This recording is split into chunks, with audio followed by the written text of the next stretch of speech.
इतना ही नहीं, प्रेगनेंसी का तीसरा महीना आते आते आपके शरीर में बहुत ज्यादा शारीरिक बदलाव आते हैं, समस्याएं शुरू हो जाती हैं, जो कि प्रेगनेंसी में होना नॉर्मल है। इनसे आपको घबराना नहीं है। पर नमस्कार दोस्तों, मैं खुशबू तोमर एक बार फिर से स्वागत करती हूँ आपका प्रेगनेंसी से रिलेटेड एक और नई वीडियो में। जहां पर आज का जो वीडियो है वो आपके लिए बहुत ही ज्यादा इंफॉर्मेटिव होने वाला है, खासकर उन महिलाओं के लिए जिनकी प्रेगनेंसी का 12वां हफ्ता चल रहा है या फिर तीसरा महीना रनिंग में है।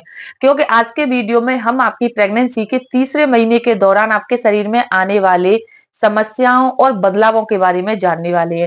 साथ ही इन दिनों आपको किन किन सावधानियों को बरतना है, किन कामों को करने से बचना है जिससे कि प्रेगनेंसी हेल्दी बनी रहे, इन सारी बातों के बारे में आज हम जानने वाले हैं। इसीलिए वीडियो को पूरा जरूर देखिए।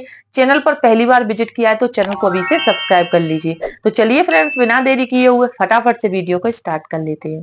प्रेगनेंसी का तीसरा महीना यानी कि आपकी प्रेगनेंसी के 9वें हफ्ते से लेकर 12वें हफ्ते के बीच का जो समय होता है ना, वो आपके लिए बहुत ही ज्यादा खास होता है। इन दिनों तक अक्सर जिन महिलाओं की दूसरी प्रेगनेंसी या तीसरी प्रेगनेंसी है, उन्हें अपने बच्चे की जो हलचल है यानी कि फर्स्ट मूवमेंट्स है वो फील होने लग जाती है।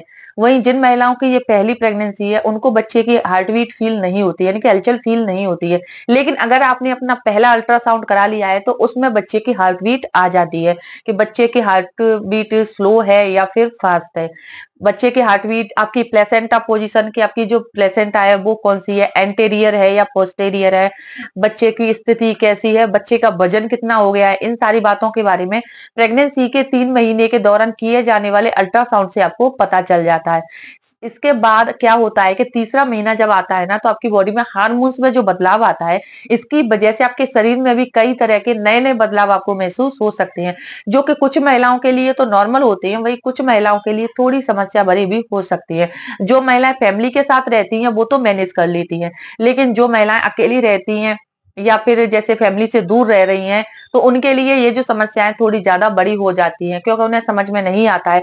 छोटी छोटी बातों को लेकर या तो वो डॉक्टर से पूछती हैं या फिर वो अपनी फैमिली मेंबर्स को कॉल करके पूछती हैं। तो इस दौरान आपको क्या करना चाहिए, क्या क्या समस्या आने वाली है, इन सारी बातों को वीडियो में हम जानने वाले हैं, इसीलिए स्किप बिल्कुल भी ना करें। सबसे पहला बदलाव, प्रेगनेंसी की तीसरे महीने के दौरान आपको वाइट डिस्चार्ज शुरू हो सकता है। ऐसा होना प्रेगनेंसी में एकदम से नॉर्मल होता है।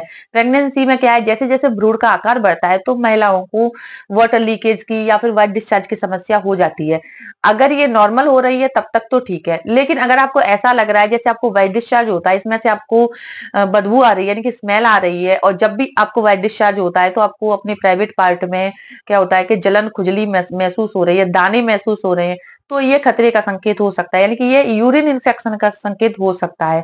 ऐसा होने पर आपको ट्रीटमेंट तुरंत लेना है, क्योंकि प्रेगनेंसी के दौरान अगर इन्फेक्शन यानी कि यूरिन इन्फेक्शन की बार बार रिपीटेशन होती है तो इससे घर में पल रहे बच्चों को भी नुकसान हो सकता है। इसीलिए आपको इन सारी बातों को लेकर अवेयर रहना है और ट्रीटमेंट तुरंत ही लेना है।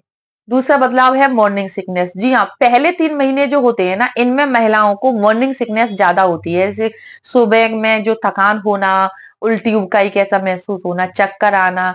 वैसे आप लेटी रहती हैं, बैठी रहती हैं तब तक तो ठीक है, लेकिन जैसे ही आप खड़ी होती हैं तो आपको चक्कर आने लग जाते हैं, उल्टी कैसा मन करते रहता है, पेट एकदम से भारी भारी सा रहता है, कुछ खाने का मन नहीं होता, जी मिचलाता रहता है, मुंह में बार बार पानी आता रहता है। तो इस तरह की जो समस्याएं हो रही होती हैं वो 12वां हफ्ता आते आते थोड़ी सी कम हो जाती हैं, और दूसरी तिमाही तक अक्सर महिलाओं की ये बहुत ही कम हो जाती हैं। पहले 3 महीने में क्या होता है कि ये समस्याएं आपको थोड़ी सी ज्यादा परेशान कर सकती हैं। तीसरा बदलाव है थकान और कमजोरी। जी हाँ, जैसा कि मैंने अभी आपको बताया, जैसे मॉर्निंग सिकनेस थोड़ी ज्यादा होती है, तो इस दौरान क्या है कि आपको प्रॉपर नींद लेनी है, यानी कि 8 से 9 घंटे की नींद लेनी है, आराम ज्यादा करना है।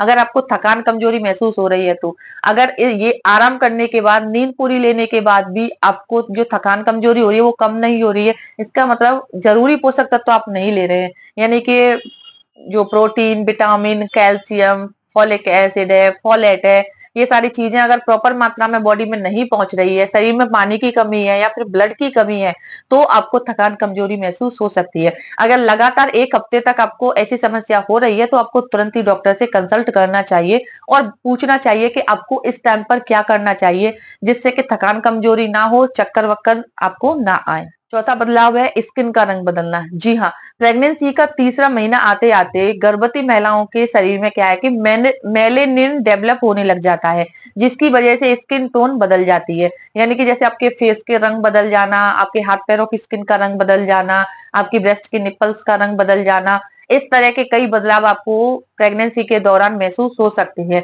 जो कि आपकी बॉडी में हार्मोन्स में बदलाव आने की वजह से होने लग जाती है। ऐसा होने पर आपको घबराना नहीं है, बल्कि पानी अच्छी मात्रा में पीना है, डाइट प्रॉपर लेते रहना है। पांचवा बदलाव है बच्चे की धड़कन। जी हाँ, अब तक आपको अपना पहला अल्ट्रासाउंड करा लेना चाहिए, यानी कि अब तक आपको पता होना चाहिए कि बच्चे की जो हार्ट बीट है वो कितनी है। बच्चे की हार्ट बीट आना बहुत जरूरी है। कई सारी महिलाओं की जैसे प्रेगनेंसी तो कंसीव कर लिया है, लेकिन 7वें 8वें वीक तक क्या होता है, बच्चे की धड़कन नहीं आती है, जिसकी वजह से उनका मिसकैरेज हो जाता है या फिर प्रेगनेंसी को अवॉइड करना पड़ जाता है। तो इसीलिए आपको पहले 3 महीने के दौरान पहला अल्ट्रासाउंड जरूर करा लेना चाहिए, जिसमें आपको अपनी बच्चे की प्लेसेंटा पोजीशन पता चल जाता है। दूसरा, आपके बच्चे की एफएचआर यानी कि धड़कन के बारे में भी पता चल जाता है कि बच्चे की धड़कन आ गई है या नहीं आई है। छठवां बदलाव सूजन और वाटर रिटेंशन। जी हाँ, प्रेगनेंसी के तीसरा महीना आते आते काफी सारी महिलाओं को क्या है कि हाथ पैरों में सूजन की समस्या हो जाती है और वाटर रिटेंशन शुरू हो जाता है। अगर आपको भी तीसरे महीने के दौरान सूजन की समस्या हो रही है, आपको बिल्कुल भी लापरवाही नहीं करनी है, तुरंत ही डॉक्टर से कंसल्ट करना है। इसके अलावा आपको आयरन युक्त चीजों का सेवन ज्यादा करना है। कई कई बार क्या होता है, खून की कमी होने से भी हाथ पैरों में सूजन आ जाती है। कई बार डिहाइड्रेशन होने की वजह से भी हाथ पैरों में सूजन आ जाती है। पानी अच्छी मात्रा में पीना है, यानी कि कम से कम 2 से 3 लीटर पानी आपको रोजाना दिन में पीना है। इसके साथ आपको आयरन युक्त चीजों का सेवन करना है, जिससे कि आपको ये जो समस्या आ रही है वो कम हो जाए। सातवां बदलाव है मसूड़ों से खून आना। जी हाँ, प्रेगनेंसी के तीसरे महीने तक कई सारी महिलाओं के मसूड़ों से खून आने लग जाता है। प्रेगनेंसी के दौरान क्या होता है कि आपके शरीर में ब्लड सर्कुलेशन बढ़ जाता है, जिसकी वजह से आपको आपके जब भी ब्रश करती हैं तो ब्रश करते समय आपको दांतों से मसूड़ों से खून आने की समस्या हो सकती है। अगर ये 1-2 दिन हो रहा है तो नॉर्मल है, ब्लड सर्कुलेशन की वजह से होता है।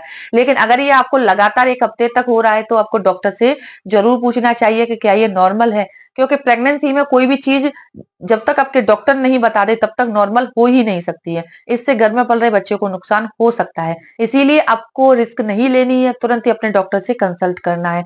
उम्मीद करती हूँ अगर आपकी प्रेगनेंसी का 12वां हफ्ता चल रहा है या फिर तीसरा महीना, चौथा महीना चल रहा है, तो ये जो वीडियो है आपके लिए काफी इंफॉर्मेटिव होने वाला है। अगर आपने अभी तक वीडियो को देखने के बाद लाइक नहीं किया है तो जल्दी से वीडियो को लाइक करिए और अपने फ्रेंड्स और रिलेटिव्स में शेयर करना बिल्कुल भी ना भूलें। चलिए फ्रेंड्स, मिलते हैं नेक्स्ट टाइम, तब तक के लिए खुश रहें, स्वस्थ रहें, टेक केयर।